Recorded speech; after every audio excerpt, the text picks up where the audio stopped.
जय श्री राम। इस वीडियो में राम कथा का सत्य क्या है, इस पर आइए विचार करते हैं।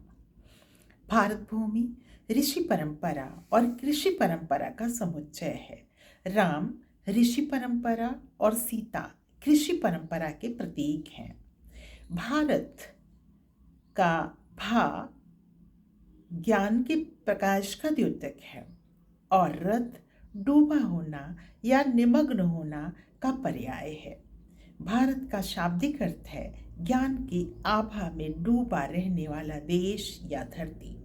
सनातन परंपरा ये कहती है कि ब्रह्म अर्थात सृष्टि का रचनाकार, काल्पनिक पुरुष और प्रकृति अर्थात सृष्टि दोनों के मेल से धरती का निर्माण हुआ है।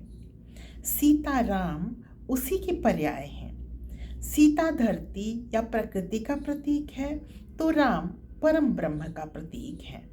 विष्णु पुराण में यह कथा आती है कि जब विधाता को क्रीड़ा करने का विचार आया तो वे असीम जल से अपनी निद्रा त्याग कर प्रकट हो गए तथा क्रीड़ा में एकाकीपन का बोध हुआ तो वाम अंग से लक्ष्मी को प्रकट कर लिया। ये द्वैत नहीं, अद्वैत का प्रकटीकरण है। सीता राम भी अद्वैत का ही नाम है। राम ऋषि पुत्र हैं।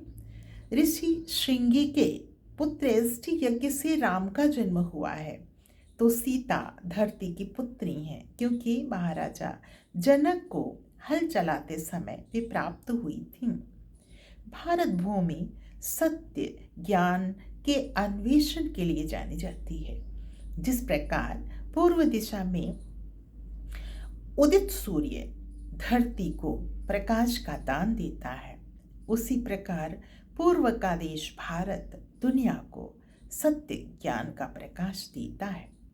दशरथ जी राम के पिता हैं, अर्थात प्रत्येक देह में आत्मा रूपी राम हैं और उस देह में 10 इंद्रियां 10 रथ का प्रतीक हैं जो उस देह को चलाती हैं। दशरथ की 3 रानियां हैं, कौशल्या अर्थात कार्यकुशलता का प्रतीक, कैकेयी ज्ञान और शक्ति का प्रतीक और सुमित्रा सौमित्र अर्थात सुमति या भक्ति का प्रतीक। अर्थात प्रत्येक सफलतम मानव के जीवन में कार्यकुशलता, ज्ञान की शक्ति और भक्ति रूपी कुशाग्र बुद्धि की जरूरत होती है। राम अंतर चेतना का नाम है, लक्ष्मण परोपकार का नाम है, भरत भक्ति का प्रतीक है, शत्रुघ्न समर्पण का नाम है। इस प्रकार राम कथा मानव को वैज्ञानिक सत्य से परिचित कराती है।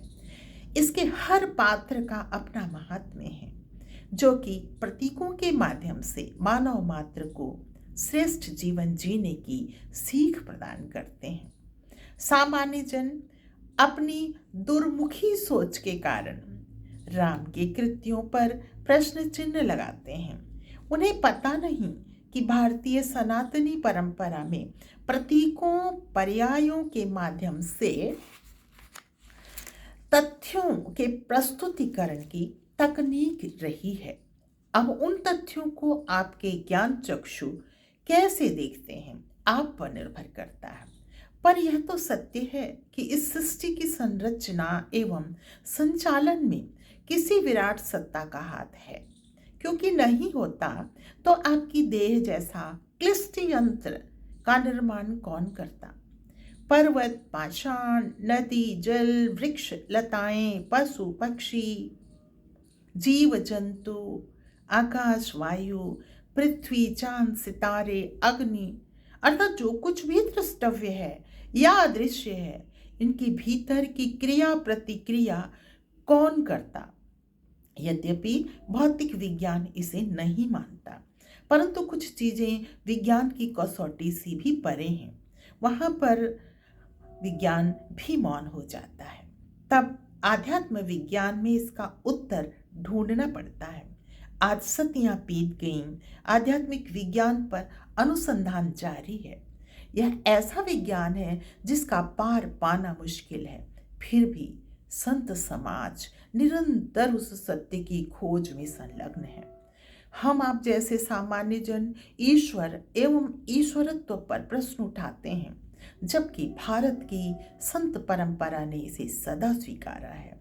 राम, कृष्ण, बुद्ध, महावीर, नानक, कबीर, विवेकानंद, दयानंद, गांधी जैसे अनेक संतों ने इस सत्य को स्वीकार किया है। तो यह स्वीकारोक्ति मिथ्या नहीं हो सकती और आज भी आध्यात्म विज्ञान पर अनुसंधान जारी है और जब तक सृष्टि है सत्य रहेगा तथा सत्य की खोज अनवरत जारी रहेगी।